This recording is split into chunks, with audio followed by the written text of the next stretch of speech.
బామ్మ చేసిన మాయా హల్వా. ఈ కథ మయాంక్ అనే పిల్లవాడిది. అతను చదువులో ఇంకా ఆటపాటల్లో అన్ని విషయాల్లోనూ ప్రతిభ చూపేవాడు. కాని క్లాసులో అందరి పిల్లల కంటే పొట్టిగా బలహీనంగా ఉండేవాడు. దీంతో తోటి పిల్లలు మయాంక్ని ఆట పట్టిస్తూ ఏడిపించేవాళ్లు. ఒకరోజు ఎప్పట్లాగే తోటి విద్యార్థులు మయాంక్ని ఆట పట్టిస్తూ కిందకి తోయడంతో మయాంక్కి పాపం దెబ్బ తగులుతుంది. కాని వాళ్ళని ఎదిరించే ధైర్యం చేయలేకపోతాడు. కారణం వాళ్లకన్నా చిన్నగా ఉండడం. తనకి బలం లేకపోవడం వల్ల ఎంతో బాధపడుతూ ఇంటికి చేరుకున్నాడు. స్కూల్లో జరిగిన విషయం తలుచుకుని ఇక స్కూల్కి వెళ్లకూడదు అనుకుంటాడు. విచారంగా ఉన్న మయాంక్ని చూసి బామ్మ జరిగిన విషయం అడిగి తెలుసుకుంటుంది. వెంటనే బామ్మ వంటింట్లోకి వెళ్లి రుచికరమైన హల్వా తయారుచేసి టిఫిన్ బాక్స్లో పెట్టి మయాంక్కిస్తూ, ఎప్పుడు నువ్వు ఆపదలో ఉంటావో అప్పుడు ఈ హల్వా తిను. ఇది మాయా హల్వా. దీని తింటే నీకు బలమొస్తుంది. నీ జోలికెవరొచ్చినా బుద్ధి చెప్పు. కాని గుర్తుపెట్టుకో, ఒకసారి 1 స్పూన్ మాత్రమే తినాలి. లేకపోతే అంత తారుమారవుతుంది. జాగ్రత్త అంటుంది. ఆ రోజు మయాంక్ చాలా సంతోషంగా స్కూల్కి వెళ్తాడు. ఎందుకంటే అతని దగ్గరిప్పుడు మాయా హల్వా ఉంది. అతన్ని ఏడిపించిన వాళ్లకి హల్వా తిని బుద్ధి చెప్పాలి అని అనుకుంటాడు. ఎప్పట్లాగే ఒక పిల్లాడు మయాంక్ని ఆట పట్టించడానికి ప్రయత్నించాడు. వెంటనే మయాంక్ హల్వా తిని కొంచెం పొడవు పెరిగాడు. కాని మయాంక్కి ఇంకా ఎత్తు పెరగాలనుంది. దాంతో ఇంకొంచెం హల్వా తిని ఇంకొంచెం ఎత్తు పెరిగాడు. ఇది చూసి పిల్లలు భయపడ్డారు. వాళ్ళని మయాంక్ తన చేతులతో గట్టిగా పట్టుకున్నాడు. ఈసారి మయాంక్ తన మనసులో ప్రపంచంలో అందరికంటే ఎత్తుగా పెరగాలని ఎక్కువ ఆశపడి బాక్సులో మొత్తం హల్వాని ఒకేసారి తినేశాడు. చూస్తుండగానే మయాంక్ శరీరం పొడవుగా బరువుగా పెరగడం మొదలైంది. దీంతో ఒక్కసారిగా కింద పడిపోయాడు. ఎంత పొడవుగా పెరిగాడు అంటే అతని బరువు వల్ల చేతులు కూడా పైకి లేపలేనంతగా. తన పరిస్థితి చూసి మయాంక్ మనసులో మొత్తం హల్వా ఒకేసారి తినడం వల్ల ఇలా జరిగింది అనుకుంటాడు. కొంతసేపటికి బామ్మకి మయాంక్ పరిస్థితి గురించి తెలుస్తుంది.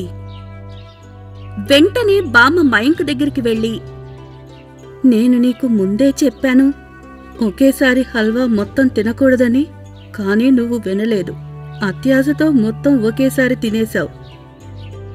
అప్పుడు మయాంక్ బామ్మని క్షమాపణ అడిగి, ఇక ఎప్పటికీ నీ మాట వింటాను బామ్మా అని బాధపడతాడు. పక్కనున్న మిగతా పిల్లలు కూడా బామ్మని క్షమాపణ అడిగి ఇక ఎప్పుడూ మయాంక్ని ఆట పట్టించి ఏడిపించమని చెప్తారు. వెంటనే బామ్మ మయాంక్కి మందు వేసి మునుపటిలా మారుస్తుంది. పిల్లలు, ఈ కథలో నీతి, పిల్లలెప్పుడూ పెద్దవాళ్లు చెప్పిన మాట వినాలి. ఎందుకంటే పెద్దవాళ్ళెప్పుడూ పిల్లల మంచే కోరుకుంటారు కాబట్టి. అలాగే తోటి పిల్లలను ఆట పట్టించడం, ఏడిపించడం కూడా చేయకూడదు. ఒకానొక ఊరిలో రాజు అనే పేదవాడు ఉండేవాడు. తన భార్య చనిపోయిన తర్వాత తన కొడుకు సోముతో కలిసి ఉండేవాడు. తాను రోజూ అడవికి వెళ్లి కట్టెలు కొట్టి వాటిని బజార్లో అమ్మి తన కొడుకుని పోషించేవాడు.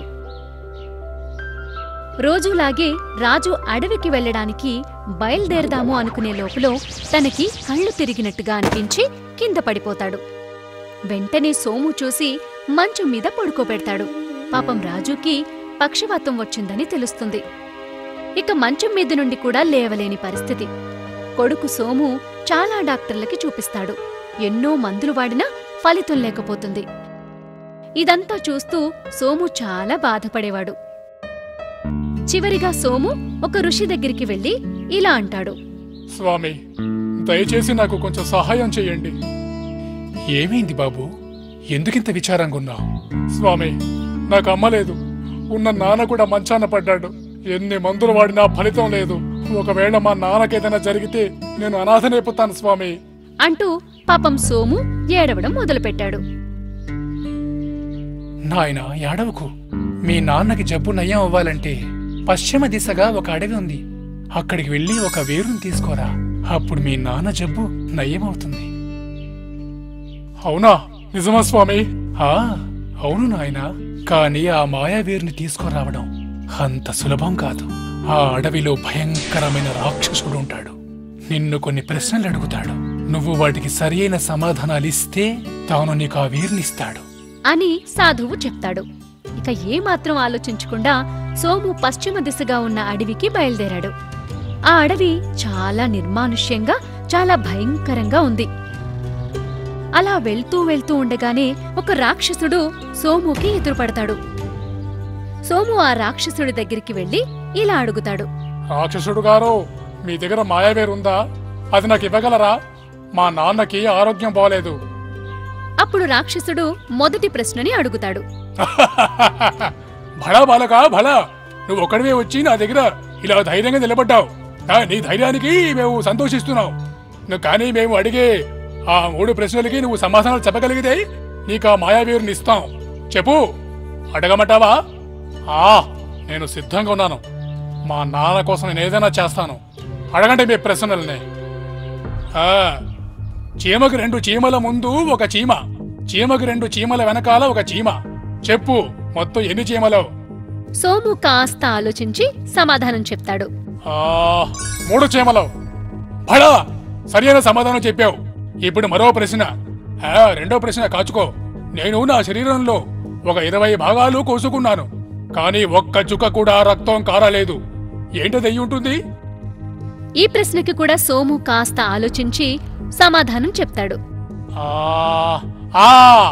మన చేతికి కాళ్ళకి ఉన్న గోర్లు. రాక్షసుడు సమాధానం విని చాలా సంతోషపడతాడు. పెద్దగా నవ్వడం మొదలు పెడతాడు. ఇంకా చివరిగా 3వ ప్రశ్న కూడా అడిగేశాడు. భళా భళా, చివరి ప్రశ్న కాచుకో. చల్లగా ఉన్నప్పుడు నల్లగా, వేడిగా ఉన్నప్పుడు ఎర్రగా, పారేసేటప్పుడు తెల్లగా ఉండేదేది? సోము మళ్ళీ ఆలోచించాడు. రాక్షసుడు భయంకరంగా నవ్వడం మొదలుపెట్టాడు. సోము ఠక్కున సమాధానం చెప్పాడు. ఇంకా ఉంది బొగ్గు. భళా బాలకా, భళా, నువ్వు నన్ను సంతోష పెట్టావు. నువ్వే అసలైన పుత్రుడివి. ఇదిగో తీసుకో మాయావేరు. దీనితో మీ నాన్న జబ్బుకి వైద్యం చేయించు. సోము ఆ రాక్షసుడికి ధన్యవాదాలు చెప్పి అక్కడి నుండి వెళ్లిపోయాడు. ఇంటికి రాగానే సోము ఆ మాయావేరుని తండ్రికి తినిపించాడు. వెంటనే వాళ్ల నాన్నకి జబ్బు నయమైంది. ఇద్దరూ ఎంతో సంతోషంగా ఉన్నారు. చూశారుగా పిల్లలు, ఈ కథ ద్వారా మీకు ఏం అర్థమైంది? మన తల్లిదండ్రుల కోసం మనం ఏది చేయడానికైనా వెనకాడకూడదు. వాళ్ల కోసం ఎంత చేసినా తక్కువే. అమ్మ నాన్నలని ప్రేమగా చూసుకోవాలి.